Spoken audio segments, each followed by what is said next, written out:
जय श्री कृष्ण दोस्तों। सावन का पवित्र महीना आ चुका है। सावन के पवित्र महीने में तुलसी के पास रख दें ये 5 में से कोई एक चमत्कारिक पौधा, चुंबक की तरह धन खींचा चला आएगा। कौन सा है वो खास पौधा, आइए जानते हैं। आज का वीडियो अंत तक जरूर देखें, वरना आपको बहुत सारी जानकारी से आप वंचित रह जाएंगे। तो सावन का जो पवित्र महीना होता है, प्रकृति को आप नहीं भूल सकते। इस सावन में कुछ एक पवित्र पौधे ऐसे लगाने चाहिए जो कि शिव शक्ति, नारायण और लक्ष्मी माता को बहुत ही प्रिय है। दोस्तों, सावन के महीने में घर में लगा लिए पौधा सुख, समृद्धि और धन का आगमन शुरू हो जाएगा। अगर अभी तक आपने सावन के महीने में ये कार्य नहीं किया है तो पूरा सावन बचा हुआ है, आप जरूर से करें। दोस्तों, सावन का महीना 22 जुलाई से शुरू हो चुका है। इस बार 22 जुलाई से 19 अगस्त तक रहने वाली है। इस दौरान किए जाने वाले शुभ कार्यों को दोगुना फल हमें मिलता है। तो सावन के महीने में ऐसे कई पौधे हैं जिनको आप घर पर ला करके शिव जी, माता पार्वती के साथ ही भगवान विष्णु का भी आशीर्वाद आपको प्राप्त होता है। सावन का महीना शिव जी, माता पार्वती को बहुत ही प्रिय है, तो वास्तुशास्त्र और ज्योतिष शास्त्र में भी सावन माह को लेकर कुछ विशेष उपाय बताए गए हैं। सावन के महीने में यदि शिव जी के प्रिय व कुछ शुभ पौधे लगा दिए जाए तो उन पौधों पर कुछ उपाय भी कर लिया जाए तो अपार धन संपत्ति की प्राप्ति होती है।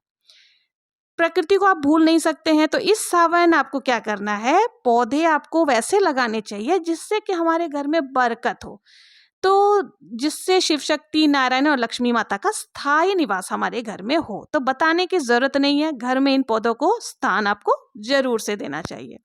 सबसे पहले नंबर पर आता है सावन के महीने में बेलपत्र, जो कि बहुत ही पवित्र पौधा माना जाता है और शिवलिंग पर बेलपत्र चढ़ाने से भोले बाबा प्रसन्न होते हैं। ये बताने की जरूरत नहीं है, सभी को पता है कि बेलपत्र का पौधा बहुत ही शुभ होता है और इसमें लक्ष्मी माता का स्थायी निवास होता है।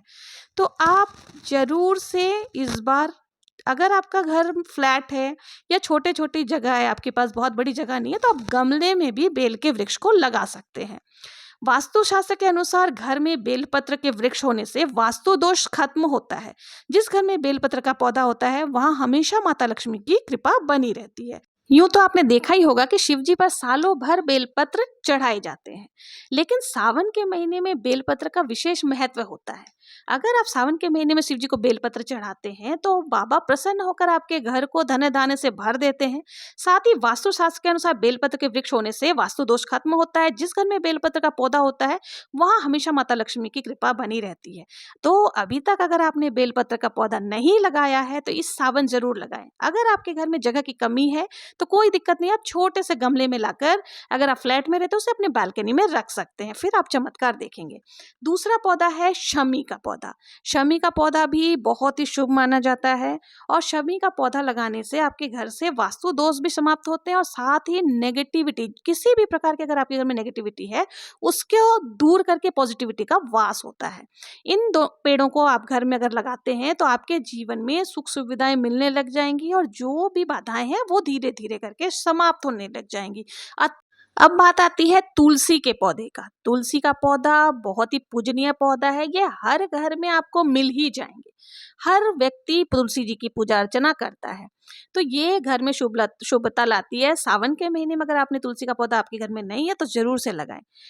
क्योंकि शिव जी को तुलसी चढ़ाना वर्जित माना गया है, परंतु सावन के महीने में घर में तुलसी का पौधा लगाना बहुत ही शुभ है। साथ ही कुछ उपाय जो आप सावन के महीने में तुलसी जी और केले के वृक्ष में कर सकते हैं। तो आपको तुलसी जी के साथ ही केले का वृक्ष भी आपके घर में जरूर से होना चाहिए। आपको माता लक्ष्मी और भगवान विष्णु का आशीर्वाद भी प्राप्त होता है। वैसे तो रोज ही तुलसी जी की पूजा करना बेहद शुभ है, लेकिन सावन के महीने में आने वाले गुरुवार के दिन आप तुलसी जी और केले के पेड़ का यह उपाय कर लें, आप देखेंगे अपार धन संपदा तो बढ़ेगी ही, साथ ही दाम्पत्य जीवन और वैवाहिक जीवन की हर समस्या भी दूर हो जाएगी। तो कौन से हैं वो उपाय? तुलसी के पौधे को देवतुल्य माना गया है। ये पौधा हर घर में होता है, हर पूजा में भोग में तुलसी जी को समर्पित किया ही जाता है। हालांकि भोलेनाथ को तुलसी अर्पित नहीं किया जाता, लेकिन बाकी सभी देवताओं को तुलसी जरूर से अर्पित की जाती है। इस पौधे में माता लक्ष्मी का स्थायी निवास होता है। अब उपाय जान लेते हैं। कि क्या करना है। तो ये उपाय गुरुवार के दिन करना है। गुरुवार के दिन जब आप तुलसी जी को सींचेंगे तो उसमें क्या करना है, थोड़ा सा हल्दी आप जरूर से मिला लें, इससे तुलसी जी को सींचे। दरअसल हल्दी भगवान विष्णु का कारक होता है और तुलसी जी को माता लक्ष्मी का। इसी वजह से इस पौधे में हल्दी डालने से आपके ऊपर माता लक्ष्मी और भगवान विष्णु जी की सदैव कृपा बनी रहती है। इसके साथ ही गुरुवार के दिन तुलसी जी में कच्चा दूध भी आपको जरूर से अर्पित करनी है। कच्चा दूध जरूर से चढ़ाएं। इससे भी आप, और देसी घी का दीपक प्रज्वलित करके आपको आरती करनी है। साथ ही आपको तुलसी जी में और केले के पेड़ में यानी कि विष्णु भगवान को कलावा अर्पित करनी है, यानी कि मौली धागा बांधे। हिंदू धर्म में तुलसी जी में कलावा बांधना बहुत ही शुभ माना जाता है। हिंदू धर्म में कलावा को रक्षा सूत्र के रूप में माना जाता है, इसलिए तुलसी के पौधे में कलावा बांधने का अर्थ है कि हम तुलसी माता से प्रार्थना करते हैं कि हमेशा आपके जीवन में, घर में सुख समृद्धि शांति और खुशहाली आए। इसके साथ ही जीवन में आने वाले हर संकट की रक्षा हो। इसके साथ ही हमें केले के वृक्ष में भी कलावा बांधना है, वो भी बहुत शुभ माना जाता है। इससे जगत के पालनहार भगवान विष्णु जी की विशेष कृपा प्राप्ति होती है, जीवन में सुख समृद्धि का वास होता है। तो आप इतना सा उपाय सावन के महीने में जरूर से करें। और तुलसी जी की जब आप पूजा करें तो आपको इस मंत्र का जाप मन ही मन करते रहना है, ओम नमो भगवते वासुदेवाय। इस तरह का आप जाप करते हुए आप तुलसी जी की पूजा आराधना, देशी घी का दीपक जला करके जरूर से गुरुवार के दिन तुलसी जी की पूजा आराधना करें और केले के वृक्ष की भी पूजा करें। और इसके साथ ही जब आप परिक्रमा लगाएंगे तो जितनी परिक्रमा आपके पास समय हो लगा सकते हैं, तो 3-5 जितने भी आप परिक्रमा लगाएंगे उस समय भी आपको ओम नमो भगवते वासुदेवाय का जाप करना है। अब बात कर लेते हैं जो सावन के महीने में अच्छे पौधे में काउंट होता है, वो है अपराजिता का पौधा। अपराजिता का पौधा बहुत ही शुभ पौधों में से एक माना जाता है।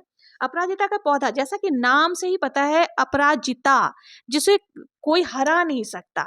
तो आप इस पौधे को सावन के महीने में जरूर से अपने घर पे लगाएं। इसमें नीले और सफेद रंग के फूल होते हैं।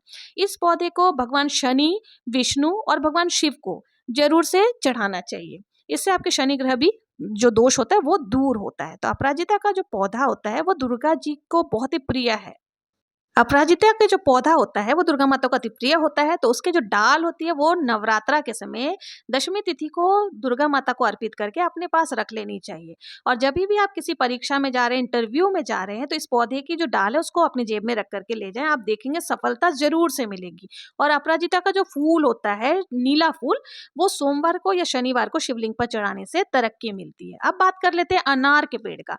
तो सावन के महीने में अगर आपके घर में अनार का पेड़ नहीं है तो उसे जरूर से लगाएं। इससे घर का वातावरण अच्छा होता है, नकारात्मक ऊर्जा समाप्त होती है। और कहते हैं जिस घर में अनार का पौधा होता है उस घर में कभी भी तंत्र मंत्र की क्रियाएं जो है वो असर नहीं करती। तो आप अनार का पौधा जरूर से लगाएं। इसके साथ ही आपको मनी को खींचने वाले जो पेड़ होते हैं वो है जेड प्लांट और मनी प्लांट। इन दो पेड़ों को हम कैसे भूल सकते हैं। आपके जीवन में जो भी लग्जरियस लाइफ होती है उसमें इन दोनों पेड़ों का बहुत ही महत्व होता है।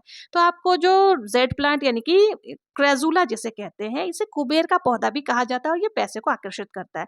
इस पौधे को आप घर के एंटर करते समय दाईं ओर लगाएं। आप देखेंगे कि जितना घना और हरा भरा ये पेड़ होगा उतने ही आपके घर में चुंबक की तरह पैसे भी आते हैं। मनी प्लांट, जैसा कि नाम से ही पता है कि मनी प्लांट पैसों का पेड़, तो इसको भी आप अगर अभी तक नहीं लगाएं तो सावन के महीने में जरूर से लगाएं। इससे आपकी आर्थिक तंगी दूर होती है। ऐसी मान्यता है कि घर में जितनी ज्यादा घनी और फैली हुई ये पेड़ होंगे उतना ही आपके जीवन में तरक्की होती जाएगी। तो सावन के महीने में जेड प्लांट और मनी प्लांट जरूर से लगाएं। इसको ऐश्वर्य की प्राप्ति भी इससे होती है। अब बात कर लेते हैं शिव जी के अति प्रिय पौधे का, जो है आंकड़े का पौधा। ये दो तरह के होते हैं। जो सफेद आंकड़ा होता है ये भोलेनाथ को बहुत ही प्रिय है। इसे अपने घर के मुख्य द्वार के बाहर सामने की ओर लगाएं। अगर आप लगा लेते हैं घर के मुख्य द्वार पर तो आपके घर में या जीवन में तंत्र नहीं हो सकता। इस बात का ध्यान रखें। तो आपको आंकड़े का पौधा भी जरूर से लगाना है। तो ये थे कुछ पौधे जो कि आपको सावन के महीने में तुलसी जी के साथ में जरूर से लगाने हैं और ये चमत्कारिक लाभ आपको देगा। चुंबक की तरह पैसे खींचे चले आएंगे। तो इस सावन अगर आपने भी नहीं लगाए हैं ये सारे पौधे तो आप जरूर से लगाएं। आप देखेंगे जरूर से आपके घर में बरकत होगी और जो भी परेशानियां हैं उनसे आपको छुटकारा मिलेगा। तो जो मैंने तुलसी जी और केले के वृक्ष से संबंधित उपाय बताए हैं उसे भी इस सावन में जरूर से करें। और जो भी वृक्ष मैंने बताए हैं, हर इस सावन अपने घर में जरूर से लेकर के आए और आप देखेंगे कैसे आपके घर में परिवर्तन होता है। तो और जो भी मैंने तुलसी जी से संबंधित उपाय बताए वो भी जरूर से करें। अगर आपको मेरा वीडियो पसंद आया हो, जरा भी हेल्पफुल लगा हो, तो प्लीज मेरे चैनल को लाइक, शेयर एंड सब्सक्राइब करना ना भूलें। जय श्री कृष्णा। हर हर महादेव।